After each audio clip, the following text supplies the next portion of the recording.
ഇന്ന് ഞാനിവിടെ ഉണ്ടാക്കാൻ പോകുന്നത് ഒരു ചിക്കൻ കറിയാണ്. ഈ ചിക്കൻ കറിയുടെ പ്രത്യേകത എന്ന് വെച്ചാൽ ഈ ചിക്കൻ കറിക്കകത്ത് ഞാനൊരു മാങ്ങ ഇട്ടാണ് ഈ ചിക്കൻ കറി ഉണ്ടാക്കുന്നത്. അതിന് ഞാനൊരു വലിയൊരു മാങ്ങ എടുത്തിട്ടുണ്ട്. അതായത് അധികം ഒത്തിരി പഴുത്തു പോവാത്ത മാങ്ങയാണ്, ചെറിയ പുളിയോട് കൂടിയുള്ള മാങ്ങ. അതിനാവശ്യമായിട്ടുള്ള സാധനങ്ങൾ ഞാൻ കുറച്ച് കറിവേപ്പില എടുത്തിട്ടുണ്ട്, ഒരു 3 പച്ചമുളക് കീറി വെച്ചിട്ടുണ്ട്, പിന്നെ ഇഞ്ചിയും വെളുത്തുള്ളിയും കൂടെ ചതച്ച് വെച്ചതാണ്, ഒരു മീഡിയം സൈസ് ഇഞ്ചിയാണ് ഞാൻ എടുത്തിരിക്കുന്നത്, പിന്നെ സവാള 2 ഇടത്തരം സവാള. ഇതാ ഞാൻ കുറച്ച് മുളക് പൊടി, നല്ല മുളക് പൊടി എടുത്തിട്ടുണ്ട്, പിന്നെ കാശ്മീരി മുളക് പൊടി എടുത്തിട്ടുണ്ട്, മഞ്ഞൾപ്പൊടി എടുത്തിട്ടുണ്ട്, മല്ലിപ്പൊടി എടുത്തിട്ടുണ്ട്, ചിക്കൻ മസാല എടുത്തിട്ടുണ്ട്. പാത്രം ചൂടായിട്ടുണ്ട്, എണ്ണ ഒഴിക്കാം.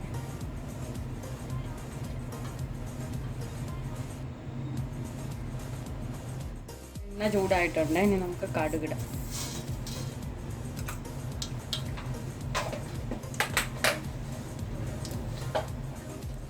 ഇനി നമുക്ക് ഇതിനകത്തോട്ട് ഓരോന്ന് ഇട്ട് കൊടുക്കാം. ഇഞ്ചി വെളുത്തുള്ളി പേസ്റ്റ് ഇടുവാണ്,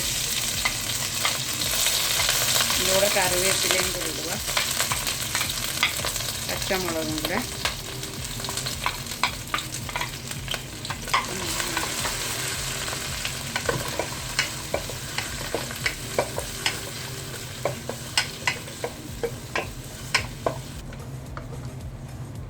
ഇതിൻ്റെ ഒരു പച്ചമണം മാറുമ്പോൾ നമുക്ക് സവാളയും കൂടി ഇടാം. ഇതിൻ്റെ പച്ചമണമൊക്കെ മാറി, ഇനി നമുക്ക് സവാളയും കൂടെ ചേർക്കാം.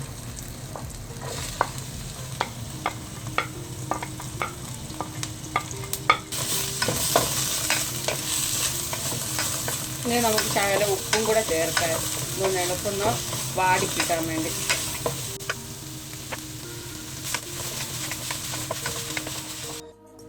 ഇതിപ്പോൾ ഒന്ന് വാടി വന്നിട്ടുണ്ട്, വാടി എൻ്റെ കളറൊക്കെ മാറി. ഇനി നമുക്കിതിനകത്തോട്ട് മഞ്ഞൾപ്പൊടി ചേർക്കാം. ഇത് 1/2 സ്പൂൺ മഞ്ഞൾപ്പൊടിയാണ്. ഇനി അതൊന്ന് നന്നായിട്ട് നമുക്കൊന്ന് ഇളക്കാം.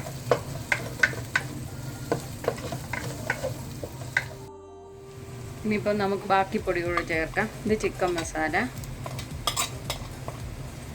മല്ലിപ്പൊടി, കാശ്മീരി മുളക് പൊടി, നല്ല മുളക് പൊടി. ഇനി നമുക്കിതെല്ലാം കൂടെ നന്നായിട്ട് മിക്സ് ചെയ്യാം. നമുക്ക് അന്നേരം തീ ഇനിയൊന്ന് കുറച്ച് വെക്കണം, പൊടിയെല്ലാം ഒന്ന് നന്നായിട്ട് മൂക്കണം. നന്നായിട്ടെല്ലാം മൂത്തിട്ടുണ്ട്. ഇനി നമുക്ക് ഇതിനകത്തോട്ട് ചിക്കൻ ചേർക്കാം. എല്ലാം കൂടെ നന്നായിട്ട് മിക്സ് ചെയ്യാം.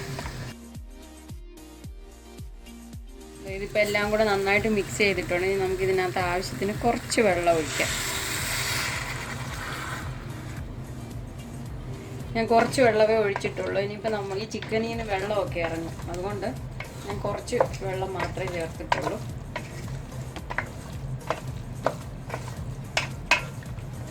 ഇപ്പോൾ ആവശ്യത്തിന് ഉപ്പൂടൊക്കെ ചേർത്ത് ഒന്ന് അടച്ചു വെക്കണം.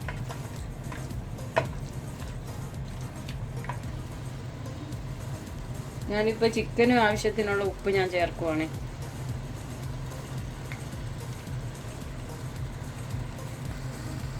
ഇപ്പോൾ നന്നായിട്ടൊന്ന് ഇളക്കി ഇനി നമുക്കിതൊന്ന് അടച്ചു വെച്ച് വേവിക്കാം.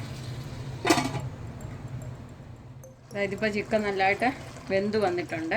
ഇനി നമുക്കിതിനകത്തോട്ട് ഈ മാങ്ങ ചേർക്കാം. അതായത് വിളഞ്ഞ് വന്ന് ചെറുതായിട്ട് പഴുക്കാൻ തുടങ്ങിയ മാങ്ങയാണ്.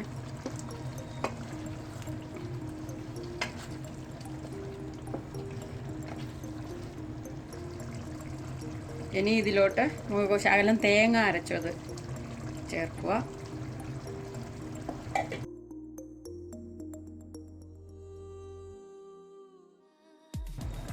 ഞാൻ തേങ്ങ അരച്ചുകൊണ്ട് വന്ന് പാത്രത്തിൽ ശകലം വെള്ളവും കൂടെ ഒന്ന് അരക്കുക. ഇനി നമുക്കിത് ഒന്നും കൂടെ ഒന്ന് അടച്ചു വെക്കാം. ഈ മാങ്ങ വെന്തങ്ങ് പോവരുത്, അതിന് മുമ്പ് നമുക്കിത് എടുക്കണം. ഒന്ന് ഈ ഇതിൻ്റെയൊക്കെ പച്ചമണമൊക്കെ ഒന്ന് മാറാൻ വേണ്ടി ഒന്ന് ജസ്റ്റ് ഒന്ന് തിളക്കട്ടെ. ഞാനിതൊന്ന് അടച്ചു വെക്കുവാണേ. ഇതിപ്പോൾ എല്ലാം ആയിട്ടുണ്ട്. ഇനി ഞാൻ ഇതിനകത്തോട്ട് കുറച്ച് കുരുമുളക് പൊടിയും കൂടെ ചേർക്കുന്നു.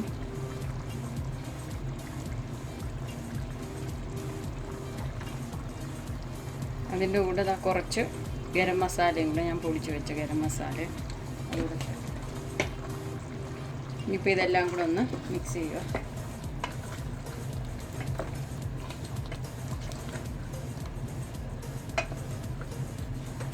നമ്മുടെ മാങ്ങയൊന്നും ഉടഞ്ഞു പോയിട്ടില്ല.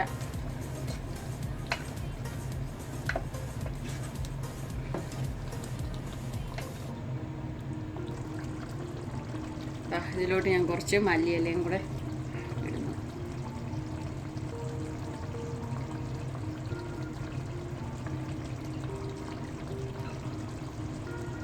ഇപ്പോൾ നമ്മുടെ ചിക്കൻ കറി റെഡി ആയിട്ടുണ്ട്. ഞാൻ തീ ഓഫ് ചെയ്യുവാണ്.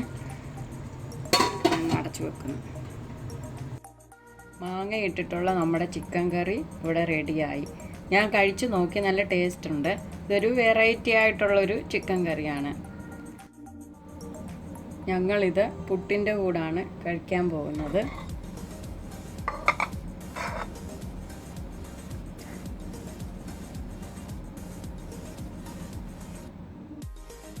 നിങ്ങളും ഈ ചിക്കൻ കറി ഒന്ന് ട്രൈ ചെയ്ത് നോക്കുക.